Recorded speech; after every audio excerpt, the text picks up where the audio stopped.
très intéressant cette ouverture sur les autres, sur ce mélange ingénieur-architecte qui dans notre profession est notre travail de tous les jours. Hein. On travaille constamment avec des architectes et des ingénieurs, il y a un brassage.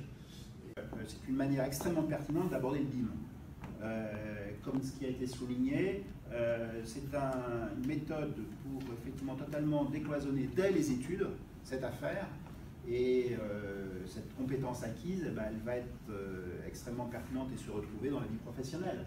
Et ça, c'est extrêmement important de parler effectivement des entreprises, d'avoir cette diversité de compétences qui savent déjà travailler ensemble.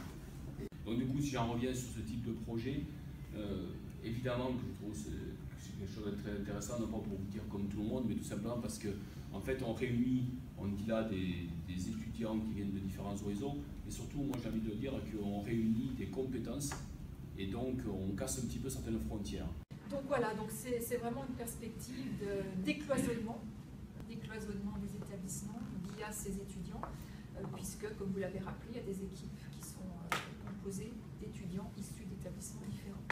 Donc voilà, moi je n'en pense que du bien. On sera toujours volontaire pour participer à ce genre de manifestation, et puis nos étudiants quand même, qui ne sont pas des architectes ni des designers, mais c'est eux sans doute qui vont valider la structure, savoir si le plan qui va être construit, établi, sera viable dans le temps. Donc chacun a son importance, et cette notion d'équilibre et de partage, elle est là aussi, à mon sens, très importante. Donc on a des étudiants dans le domaine du numérique, ceux de télécom, mais aussi dans d'autres masters de notre université qui peuvent être intéressés, des étudiants de l'IUT aussi qui peuvent être intéressés, comme le sont des étudiants de BTS, donc je pense à ceux du génie mécanique, peut-être d'autres à venir.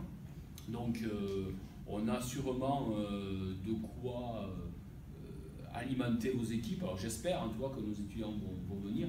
Tous les retours étaient positifs, y compris l'étudiant de première année qui était certes un peu perdu, mais qui a été boosté, motivé, etc. Donc bravo à vous pour avoir été capable de l'associer, l'accompagner et de motiver votre projet. Donc ça, je pense que c'est suffisamment important pour le souligner. Tous les étudiants ont mentionné l'importance pour eux, en fait, d'avoir des projets pluridisciplinaires dans leurs études. Et je pense que aussi ça passe, c'est quelque part aussi la poursuite de ce qu'on a pu écrire lorsqu'on a soumis le projet Campus Numérique, que j'ai essayé de porter avec mon directeur Jacques Fayolle, où justement le BIM est très important. Je trouve que la plus-value dans ce concours-là, c'est de mettre ensemble les étudiants et vraiment de le faire déjà depuis 2-3 ans, enfin 2 ans, et même les échanges inter-écoles maintenant s'accentuent. C'est quelque chose qui est important parce que certaines écoles parlent de futurs projets qui associeraient dans 2-3 ans des écoles d'ingénieurs, des écoles d'architectes. Sur le territoire stéphanois, aujourd'hui, on y est déjà depuis 2 ans. C'est réellement des nouveaux métiers, des nouvelles façons de construire. C'est une révolution.